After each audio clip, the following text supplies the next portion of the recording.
বল নেই। তার মানে নিশ্চয়ই আমরা একবার বলছি গ্যাসের মধ্যে আকর্ষণ বল আছে, যে আকর্ষণ বলটা কঠিনের চেয়ে কম, তরলের চেয়ে কম।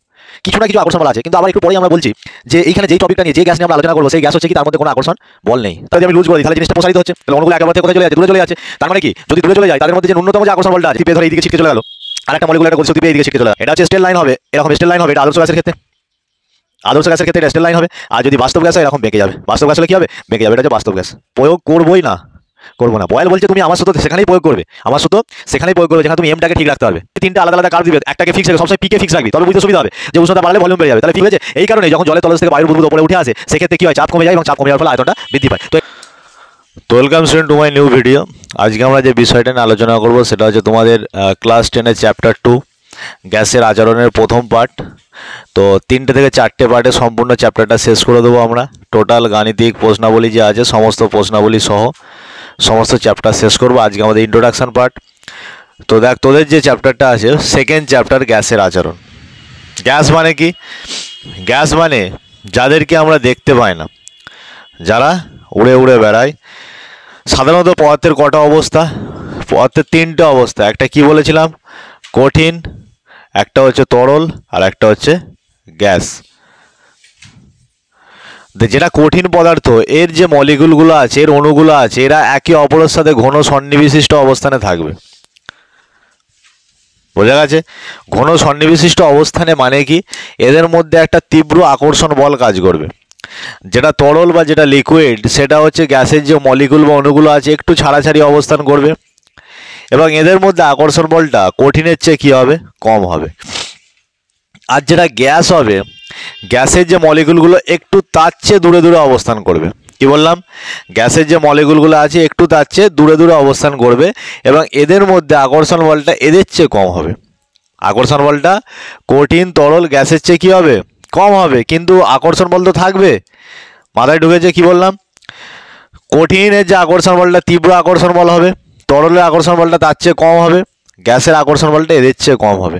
কিন্তু তা সত্ত্বেও গ্যাসের কিছু না কিছু আকর্ষণ বল থাকবেই। তা সত্ত্বেও গ্যাসের কিছু না কিছু আকর্ষণ বল থাকবে। কিন্তু এই যে চ্যাপ্টারটা আমরা পড়বো গ্যাসের আচরণ, এখানে আমরা আদর্শ গ্যাসের প্রপার্টি নিয়ে আলোচনা করব। কি প্রপার্টি? আদর্শ গ্যাসের প্রপার্টি নিয়ে আলোচনা করব, যে প্রপার্টির মধ্যে কি থাকবে, যে গ্যাসের মধ্যে কোনো আকর্ষণ বল নেই। তার মানে নিশ্চয়ই আমরা একবার পড়ছি গ্যাসের মধ্যে আকর্ষণ বল আছে, যে আকর্ষণ বলটা কঠিনের চেয়ে কম, তরলের চেয়ে কম। কিছু না কিছু আকর্ষণ বল আছে, কিন্তু আবার একটু পরেই আমরা বলছি যে এইখানে যেই টপিকটা নিয়ে যে গ্যাস নিয়ে আমরা আলোচনা করব সেই গ্যাস হচ্ছে কি তার মধ্যে কোনো আকর্ষণ বল নেই। তার মানে কি নিশ্চয়ই গ্যাসকে কিছু ভাগে ভাগ করা হয়। সেই গ্যাসকে আমরা দুটো পার্টে ভাগ করব। একটা হচ্ছে তোমাদের আদর্শ গ্যাস, আর একটা হচ্ছে বাস্তব গ্যাস। মাথায় ঢুকেছে? তো আদর্শ গ্যাস কাকে বলবো আর বাস্তব গ্যাস কাকে বলবো? তো আদর্শ গ্যাস তাদেরকেই বলবো যাদের অণুগুলির মধ্যে কোনো কি বল নেই, কোনো আকর্ষণ বল নেই, কোনো আকর্ষণ বল নেই। মাথায় ঢুকেছে? আর বাস্তব গ্যাস তাদেরকেই বলবো যাদের অণুগুলির মধ্যে কি আছে? কিছু নাই কিছু আকর্ষণ বল আছে। যাদের অণুর মধ্যে কিছু আকর্ষণ বল আছে, কিছু আকর্ষণ বল আছে। মাথায় ঢুকেছে? যাদের অণুগুলোর মধ্যে কোনো আকর্ষণ বল নেই তাদেরকে আমরা কি বলছি? আদর্শ গ্যাস। আর যাদের অণুগুলোর মধ্যে কিছু না কিছু আকর্ষণ বল আছে তাদেরকে আমরা কি বলবো? বাস্তব গ্যাস। কিন্তু আমাদেরকে পড়তে হবে আদর্শ গ্যাস। তার মানে আরেকটু ভালো করে আদর্শ গ্যাস আর বাস্তব গ্যাসের ডিফারেন্স বুঝতে হবে। বাস্তব গ্যাস কি বললাম? যাদের মধ্যে কিছু না কিছু আকর্ষণ বল আছে, যেইগুলো উদাহরণ কি আমরা পৃথিবীতে যত গ্যাস দেখতে পাই। কি বললাম? আমরা পৃথিবীতে যত গ্যাস দেখতে পাই সমস্ত গ্যাস কি গ্যাস? বাস্তব গ্যাস। আর যে গ্যাস নিয়ে আমরা হাইপোথেটিক্যালি বা কাল্পনিক চিন্তা করব, বা যেইগুলো নিয়ে আমরা ভাববো, যাদেরকে নিয়ে আমরা কাল্পনিক চিন্তা করব বা কিছু হাইপোথেটিক্যাল ব্যাপারের মাধ্যমে যে সমস্ত গ্যাসগুলোর আচরণ নিয়ে আমরা আলোচনা করব তাদেরকে আমরা কি বলছি? আদর্শ গ্যাস।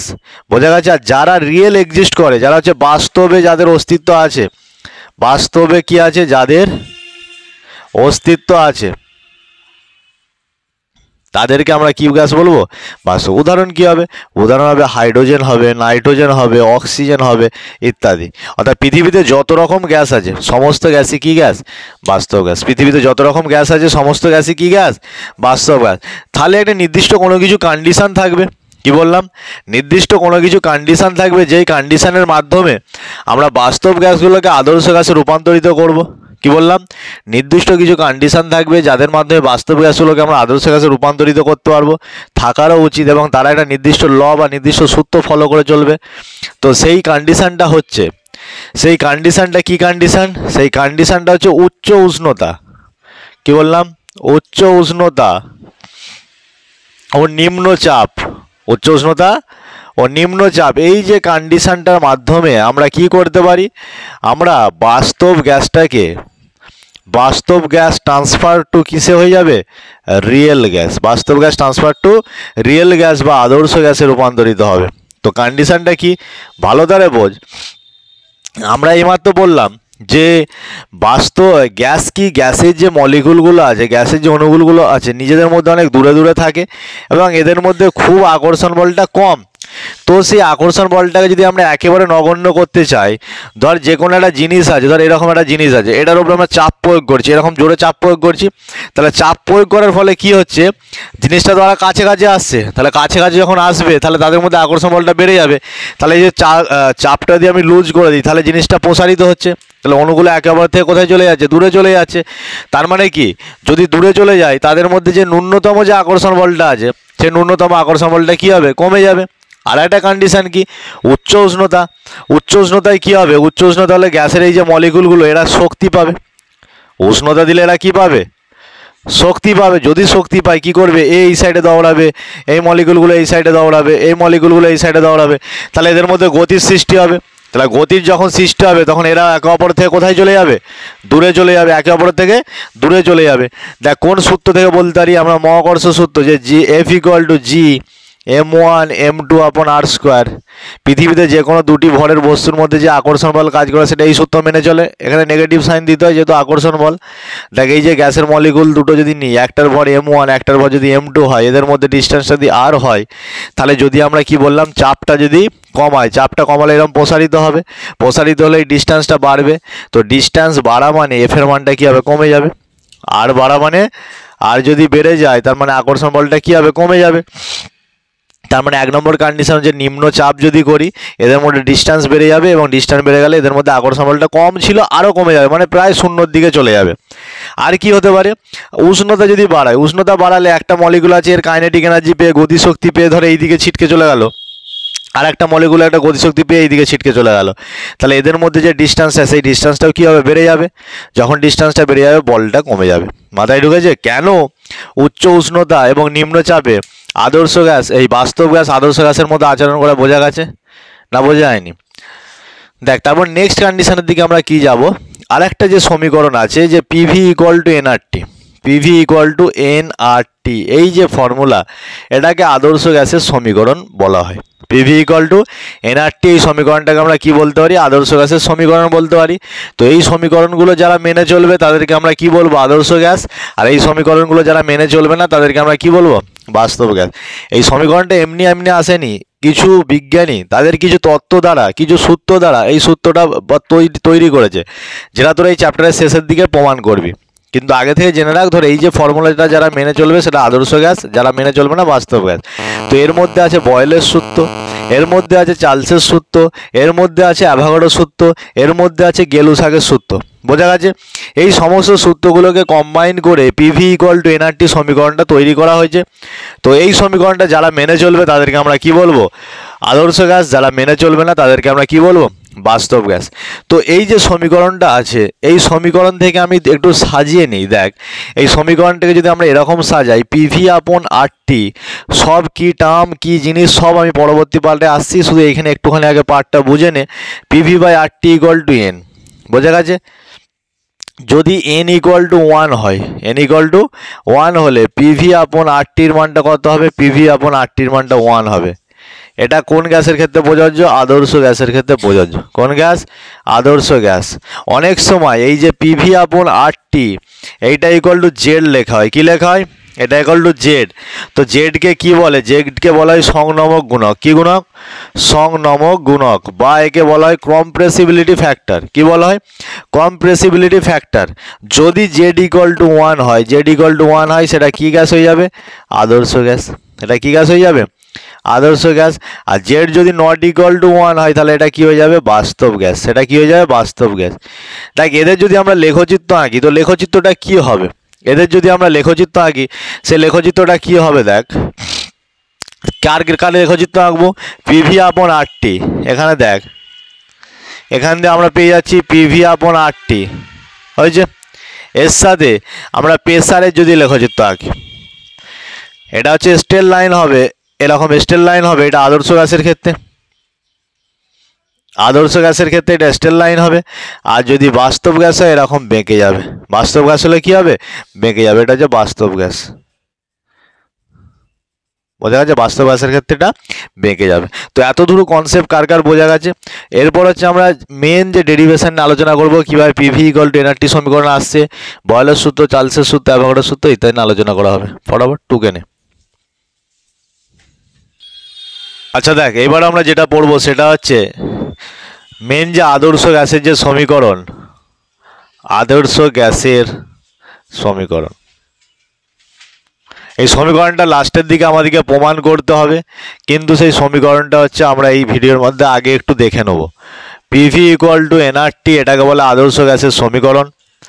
এখানে পিটাকে কি বলা হয়? পিটাকে বলা হয় গ্যাসের চাপ, পিটাকে বলা হয় গ্যাসের চাপ, ভিটাকে বলা হয় গ্যাসের আয়তন, এনটাকে বলা হয় মোল সংখ্যা, কত পরিমাণ মোল আছে গ্যাসের মধ্যে, 1 মোল কি 2 মোল, অণুর যে পরিমাপ সেটাকে মোল সংখ্যা দ্বারা প্রকাশ করায়। আর হচ্ছে সার্বজনীন গ্যাস ধ্রুবক, সার্বজনীন গ্যাস কনস্ট্যান্ট, সার্বজনীন গ্যাস কনস্ট্যান্ট। আর টি হচ্ছে পরম উষ্ণতা, পরম, শুধু উষ্ণতা নয়, কি উষ্ণতা? কোন স্কেলে? কেলভিন স্কেলে। এই যে সমীকরণটা যারা যারা মেনে চলবে তাদেরকে আমরা কি বলবো? আদর্শ গ্যাস বলবো। এই সমীকরণটা আমাদেরকে প্রতিষ্ঠা করতে হবে, পরীক্ষাতে 3 নম্বর প্রশ্ন পড়ে। তার আগে জেনে রাখ, যারা মেনে চলবে না তাদেরকে আমরা কি গ্যাস বলবো? বাস্তব গ্যাস বলবো। বোঝা গেছে? আচ্ছা, এই যে সমীকরণের উপর ভিত্তি করে আমরা আদর্শ গ্যাসের কিছু প্রপার্টি বলি। দেখ, যে বা আদর্শ গ্যাসের কিছু হচ্ছে তোর ধর্ম, আদর্শ গ্যাসের নিলে তবে আমরা আদর্শ গ্যাসের চ্যাপ্টারটা পড়তে পারি বা ভালোভাবে কোনো কনফ্লিক্ট থাকে না। আদর্শ গ্যাসের মধ্যে কি আছে? আকর্ষণ বল আছে, কিন্তু আমরা তো ধরে নিচ্ছি আকর্ষণ বল নেই। এই যে ধরে নেওয়াটা, এটাকেই বলে অঙ্গীকার। আমি ধরে নিচ্ছি, থাক আর নেই থাক, আমি ধরে নিচ্ছি যে আদর্শ গ্যাসের মধ্যে আকর্ষণ নেই। ফার্স্ট অঙ্গীকার কি? গ্যাসের সমস্ত অণু একই রকম, আর সমস্ত অণু একই, যেটাকে বলে সদৃশ। কি বলে? যেটাকে বলে সদৃশ, এবং হচ্ছে গোলাকার, সদৃশ এবং গোলাকার। 2 নম্বর, বেশি জানার দরকার নেই, যেগুলো তোদের জানার দরকার সেইগুলো। 3 নম্বর, এদের আয়তন, এদের আয়তন অতি নগণ্য, এদের আয়তন অতি নগণ্য বা নেগলিজেবল, এদের আয়তন আমরা ধরেই না। তাই যে পাত্রে থাকে, তাই এরা যে পাত্রে থাকে, তাই এরা যে পাত্রে থাকে সেই পাত্রেরই আয়তন দখল করে, সেই পাত্রের আয়তনই এদের আয়তন, এদের আয়তন। 3 নম্বর, এদের কোনো আকর্ষণ বল নেই, এদের কোনো কি বল নেই? আকর্ষণ বল নেই। আচ্ছা, 4 নম্বর, এদের স্থিতিশক্তি 0, এদের স্থিতিশক্তি কত? 0। পুরোটাই কি শক্তি? পুরোটাই গতিশক্তি। এই 4টে বেসিক পয়েন্ট তোদের মনে রাখতে হবে আপ টু 10 সিলেবাসে। আর বেশি অনেক অঙ্গীকার আছে, তার মধ্যে 3টে বা 4টে অঙ্গীকার আমরা মনে রাখবো।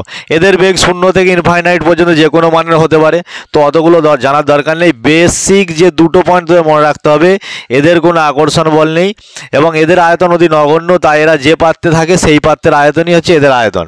বোঝা গেছে? এই দুটো জায়গায় কিন্তু অ্যাকচুয়ালি ভুল, এই দুটো জায়গায় কিন্তু অ্যাকচুয়ালি ভুল। কোন গ্যাসের ক্ষেত্রে? বাস্তব গ্যাসের ক্ষেত্রে। কারণ দেখ, কারণ যদি আমরা এখানে দুটো পাত্র কনসিডার করি, ধর এই পাত্রের মধ্যে গ্যাস আছে, অনেক দূরে ফাঁকা ফাঁকা গ্যাস আছে, আদর্শ গ্যাস বলছে এদের আয়তন 0 ধরে নাও, নগণ্য ধরে নাও।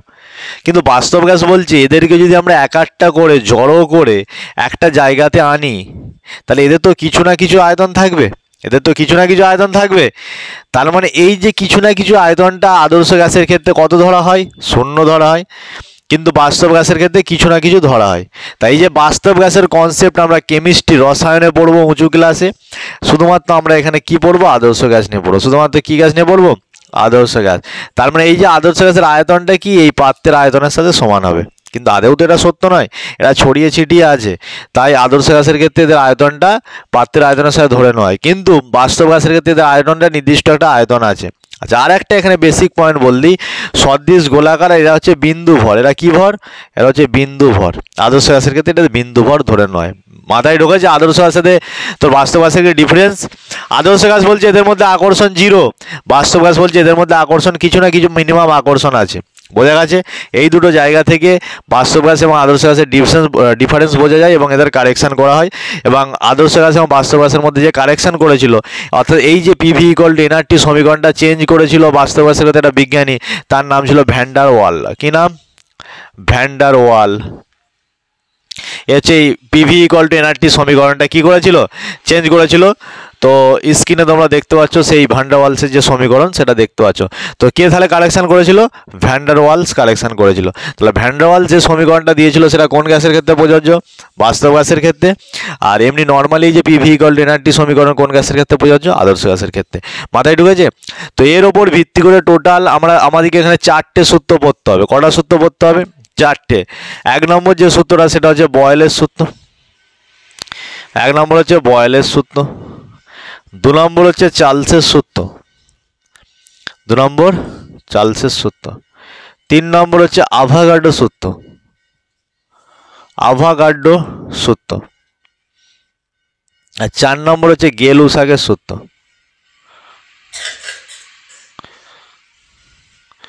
এই 4টে সূত্র আমাদেরকে পড়তে হবে। কটা সূত্র পড়তে হবে?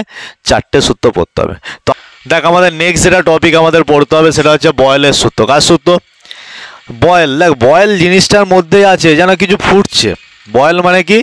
যেন কিছু ফুটছে, তার মানে উষ্ণতা সম্পর্কিত যে সূত্রটা, তাকে আমরা কিসের সূত্র বলছি? বয়েলের সূত্র। মানে এর মধ্যে উষ্ণতার মোটামুটি ফুটা কী করে জল ফুটে কী করে? তাপমাত্রা দিলে তো। তার মানে এর মধ্যে একটা তাপমাত্রার ব্যাপার আছে। বয়েলের সূত্রটা বলছে না, স্থির উষ্ণতায় নির্দিষ্ট ভরের কোনো গ্যাসের আয়তন, স্থির উষ্ণতায় নির্দিষ্ট ভরের কোনো গ্যাসের আয়তন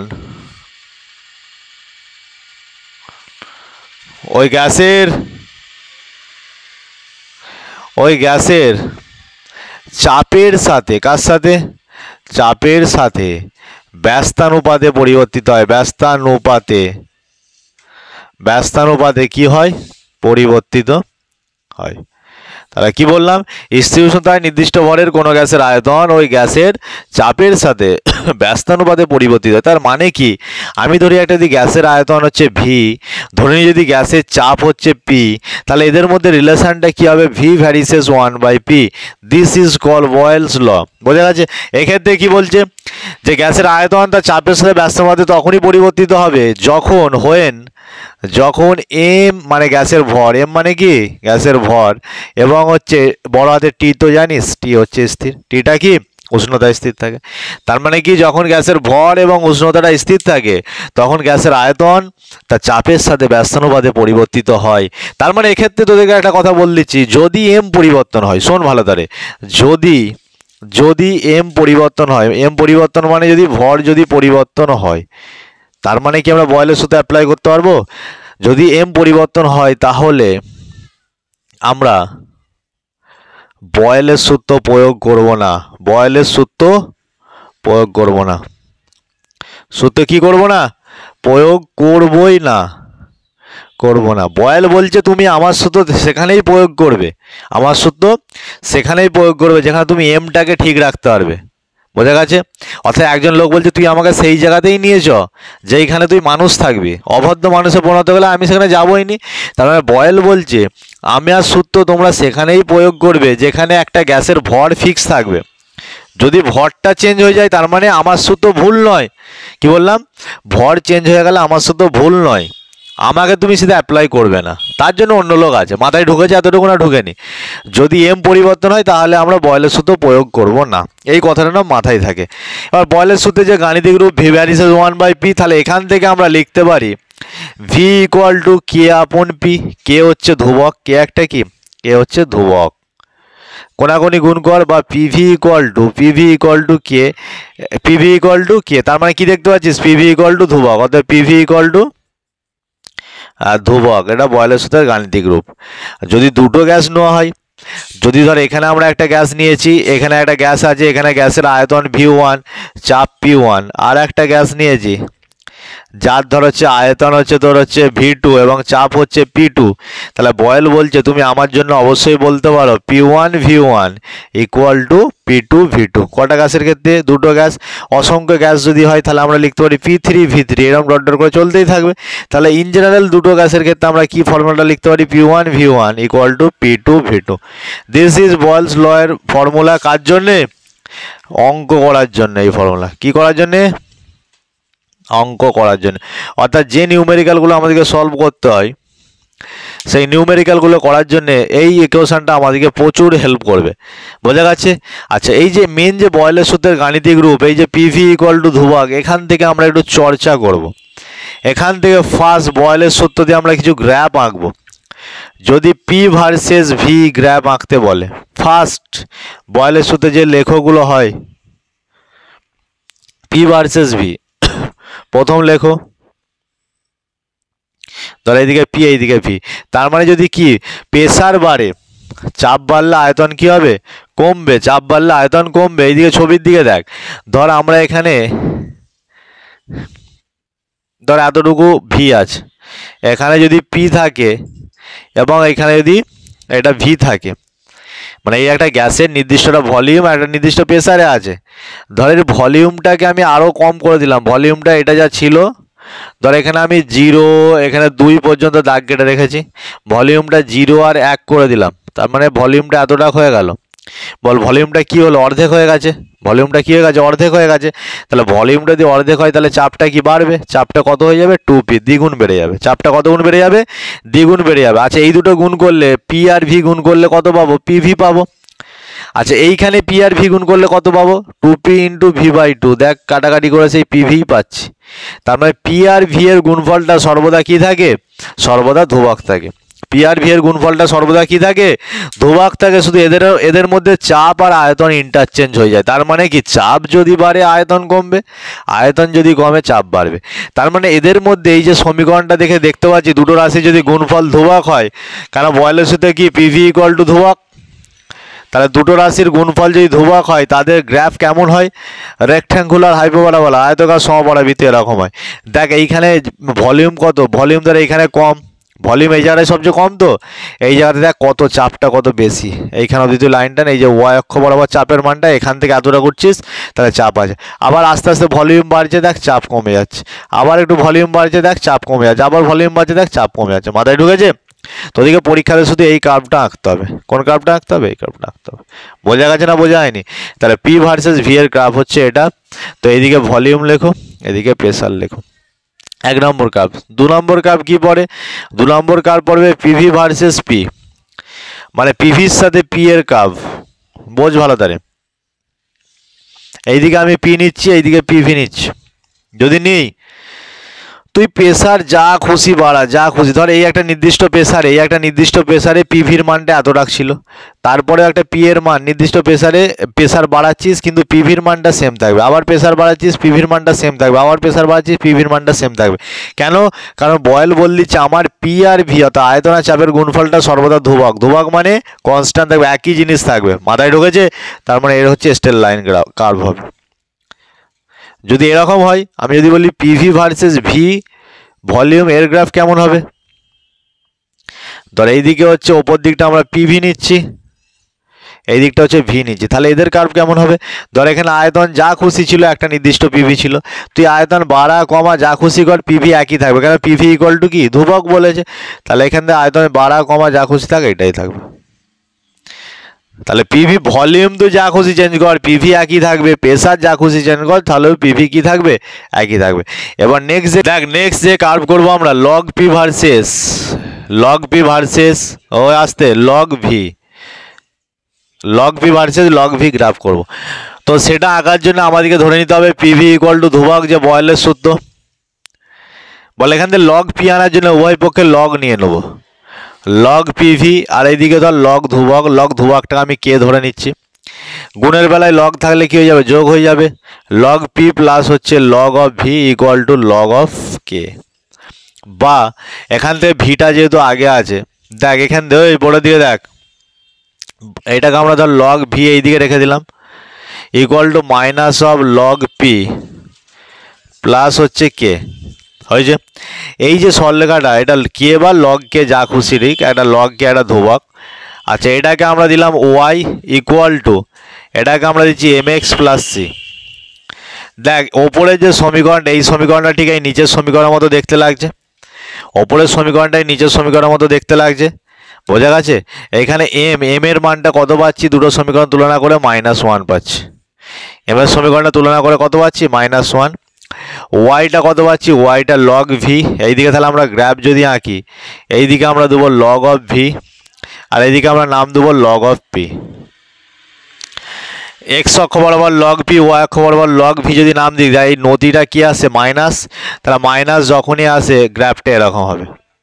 আর যদি সি এর মানটা 0 হয়, সি এর মানটা 0 হলে মূল বিন্দু দিয়ে যাবে, সি এর মানটা 0 হলে কোন বিন্দুতে যাবে? মূল বিন্দু। এমটা যদি পজিটিভ হয় গ্রাফটা এরকম হবে। কেমন হবে? গ্রাফটা এরকম হবে, বোঝা গেছে? তাহলে এই হচ্ছে log V versus log P এর গ্রাফ। এরপর যে গ্রাফটা পড়ে সেটা দেখ, এটা কত নম্বর হচ্ছে? 4 নম্বর গ্রাফ। 5 নম্বর কার্ভ কি পড়ে? 5 নম্বর কার্ভ পড়ে ভি ভার্সেস 1/p লেখো, এটা আঁকো, বয়েলের সাথে ভি ভার্সেস 1/p লেখো, আঁকো। তো এটা আঁকার জন্য আমরা সাজিয়ে নেবো সমীকরণটা পিভি ইকুয়াল টু ধ্রুবকটাকে আমরা কে ধরে নিচ্ছি। তো ভি এইদিকে রাখবো, ভি রেখে এইদিকে কে এর নিচে পি দিয়ে ভাগ করে দেবো। এটাকে একটু সাজাবো, ভি ইকুয়াল টু 1/p কে ইন্টু হচ্ছে 1/p, কে ইন্টু 1/p প্লাস 0 দেখ এইটাও ভালো করে দেখ, Y equal to M X plus C এর মতো আসছে।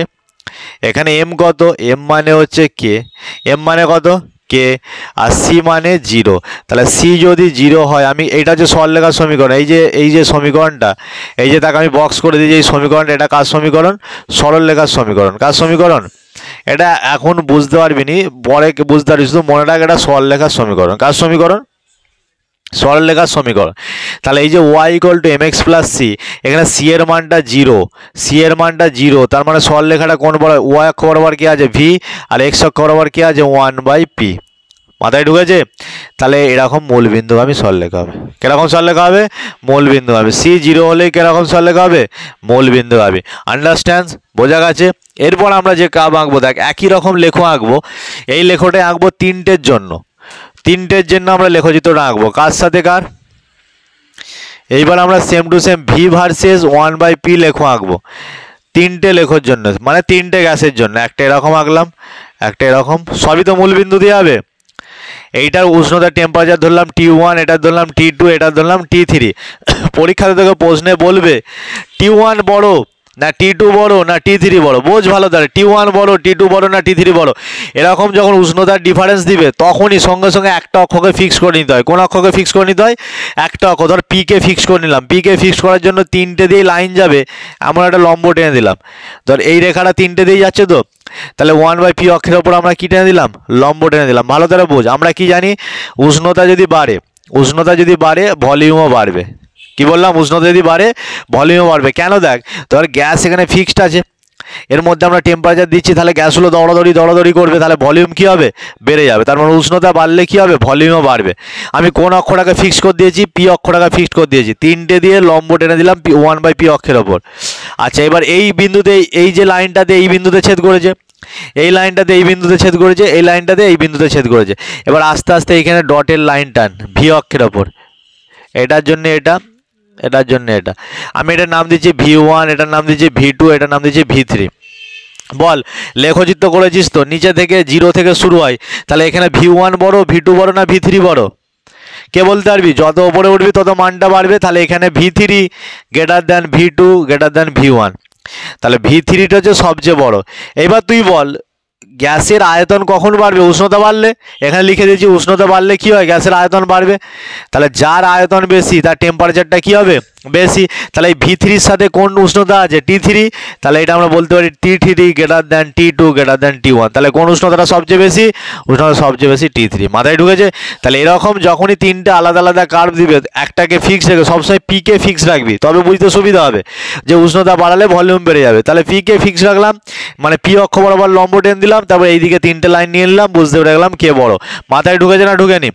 মাথায় ঢুকেছে। এতটুকু বয়েলের কনসেপ্ট হয়েছে না হয়নি?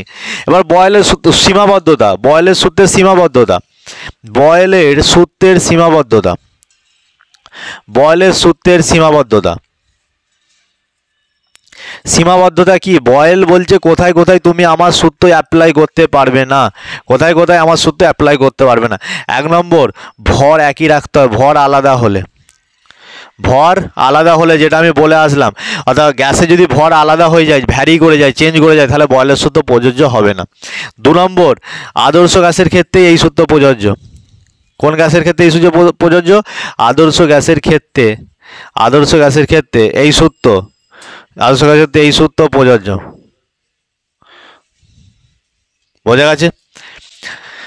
কি বললাম? আদর্শ গ্যাসের ক্ষেত্রে এই সূত্র প্রযোজ্য, আর ভর আলাদা হলে এইটা আমাদের কি হবে না, ভর আলাদা হলে সেখানে আমরা বয়েলের সূত্র প্রয়োগ করতে পারবো না। মাথায় ঢুকেছে? দেখ বয়েলের সূত্রের অ্যাপ্লিকেশান, বয়েলের সূত্রের অ্যাপ্লিকেশান এখানে দুটো প্রশ্ন পড়ে। 1 নম্বর প্রশ্ন, আমরা বেলুনে ফু যখন দিই বা সাইকেলের টায়ারে যখন পাম্প দিই, তার সাথে চাপও বাড়ে আয়তনও বাড়ে। তাহলে বলছে এক্ষেত্রে কি বয়েলের সূত্রটা ভুল? বয়েল কি বলছে? বয়েল বলছে যদি আমার চাপ তুমি বাড়াও, আয়তনটা কি হবে? কমবে। আবার বলছে তুমি যদি আয়তনটা বাড়াও, চাপ কি হবে? কমবে। কিন্তু ভালো করে দেখ, এইখানে চাপও বেড়ে যাচ্ছে, আয়তনও বেড়ে যাচ্ছে, তার মানে তো বয়েলের সূত্র ভুল মনে হচ্ছে, হ্যাঁ কি না? কিন্তু না, বয়েলের সূত্র ভুল নয়। দেখ যখন একটা বেলুনে আমরা কি দেবো, বেলুনে আমরা ফু দেবো, তাহলে বেলুনটাই আয়তন থেকে একটা বড় আয়তনে পরিণত হবে। কিসে পরিণত হবে? বড় আয়তনে পরিণত হবে। এবং তখন দেখ, ধর এর ভর ছিল M1, এর ভর ছিল M2, কোনটা বেশি? M2 greater than M1, M2 greater than M1। তাহলে প্রাথমিক ভরের চেয়ে দ্বিতীয় ভরটা কি বেশি? বয়েল বলছে তুমি সেইখানে আমার সূত্র প্রয়োগ করবে যেখানে M1 ইকুয়াল টু M2 হবে। কি বললাম? অর্থাৎ এরও ভর ফিক্স থাকবে, এরও ভর ফিক্স থাকবে, তেমন জায়গাতেই তুমি আমার সূত্র অ্যাপ্লাই করতে পারবে, নচেত আমার সূত্র অ্যাপ্লাই তুমি করবে না। আমার সূত্র ভুল নয়, বয়েল বলছে আমার সূত্র ভুল নয়, কিন্তু আমি কন্ডিশন দিচ্ছি দুজনের ভর যদি একই হয় তবে তুমি বয়েলের সূত্রটা অ্যাপ্লাই করবে, তবে তুমি আমার সূত্রে অ্যাপ্লাই করবে। তার মানে কি, বেলুনে ফু দিলে চাপ আয়তন উভয়ই বৃদ্ধি পায়, এক্ষেত্রে বয়েলের সূত্র ভুল নয়, কারণ এক্ষেত্রে ভরও কি হচ্ছে? ভরও বেড়ে যাচ্ছে। কিন্তু বয়েল কি বলছে? আমার সূত্রে ভরকে কি রাখতে হবে? আমার সূত্রে ভরকে ফিক্স রাখতে হবে। মাথায় ঢুকেছে? যদি ভর ফিক্স থাকে তবে বয়েলের সূত্র প্রয়োগ করা যাবে, না বয়েলের সূত্র প্রয়োগ করা যাবে না। তার মানে আমরা এখানে অ্যান্সারটা কি লিখবো? এখানে বয়েলের সূত্র প্রযোজ্য নয়, বয়েলের সূত্র কি নয়? প্রযোজ্য নয়। মাথায় ঢুকেছে? প্রযোজ্য নয়। যেটা বললাম সেটা সুন্দর করে গুছিয়ে লিখতে হবে। সেকেন্ড কেস বলছে একটা জলের তলদেশ থেকে যখন বায়ুর বুদবুদ উঠে আসে, ধর জলের একটা তলদেশ থেকে বায়ুর যে বুদবুদ উঠে আসে, ধর এখানে আয়তন এরকম ছিল, আস্তে আস্তে যখন উঠে আসবে আয়তনটা বৃদ্ধি পায়। ফার্স্ট আয়তন এখানে V1 ছিল, এখানে আয়তন V2, V2 greater than V1। পরীক্ষাতে অনেক সময় প্রশ্ন পড়ে যে জলের তলদেশ থেকে যদি বায়ুর বুদবুদ উঠে আসে তার আয়তন বেড়ে যায় কেন? দেখ এই জায়গাতে যখন বায়ুর বুদবুদটা আছে, আমি এই দিকটায় সরিয়ে আঁকছি, ধর এইখানে যখন বায়ুর বুদবুদটা আছে, এর V1 আয়তন, এই যে পৃষ্ঠতল থেকে এর যে উচ্চতাটা আমি ধরে নিচ্ছি H1, এইটা যেটা আছে এই পৃষ্ঠতল থেকে উচ্চতা কত? H2। বল কোনটা বড়? H1 গ্রেটার দেন H2, মানে এই হাইটটা বেশি। এবার জলের যে অভ্যন্তরে চাপের ফর্মুলা কি হয়? চাপ equal to H rho into G. চাপটা কি হয়? চাপটা হয় H রো জি। তার মানে দেখে বল, পৃষ্ঠতল থেকে যত গভীরতা বাড়ে, যত H এর মানটা কি হবে? বৃদ্ধি পাবে, তত P এর মানটাও কি হবে? বৃদ্ধি পাবে। পৃষ্ঠতল থেকে গভীরতা, জলের গভীরতা যত বাড়বে তত চাপটা বাড়বে। এবার বয়েল কি বলছে? যদি চাপ বাড়ে আয়তনটা কি হবে? কমবে। তার মানে এই পয়েন্টে, এই যে এই পয়েন্টটাকে আমি নাম দিচ্ছি এ পয়েন্টে, তার মানে এ পয়েন্টে চাপ বেশি, সেই জন্য এর কি আয়তন কম। যখন বেলুনের বুদবুদটা আস্তে আস্তে আস্তে আস্তে ওপরে উঠে আসলো, তার মানে H2টা কমে যাচ্ছে, মানে গভীরতাটা কি, পৃষ্ঠতলের যে গভীরতাটা কমে যাচ্ছে। তাহলে H2 যখনই কমে যাচ্ছে, তার মানে চাপও কী হবে, দেখ সমানুপাতিক সম্পর্ক, চাপও কী হবে, কমে যাবে। এবার চাপ কমে গেলে বয়েলের সূত্র অনুসারে কী হবে, আয়তনটা বেড়ে যাবে। মাথায় ঢুকেছে? এই কারণেই যখন জলের তলদেশ থেকে বায়ুর বুদবুদ ওপরে উঠে আসে, সেক্ষেত্রে কী হয়, চাপ কমে যায় এবং চাপ কমে যাওয়ার ফলে আয়তনটা বৃদ্ধি পায়। তো এখান থেকে দুটো কোশ্চেন পড়ে। তো এই ছিল আজকের ফার্স্ট পার্টের ভিডিও। পরবর্তী পার্টে আমরা বয়েলের সূত্রের অনেকগুলো গাণিতিক বিশ্লেষণ অথবা গাণিতিক অঙ্কগুলো করব। তো অবশ্যই সেকেন্ড পার্টের ভিডিওর জন্য অপেক্ষা করতে থাকো এবং ফার্স্ট পার্টের পুরো ভিডিওগুলো দেখে নাও। যদি কোনো সমস্যা হয় আমাকে কমেন্টে জানাবে, কী অসুবিধা হয়েছে। তো ধন্যবাদ ভিডিওটা দেখার জন্য।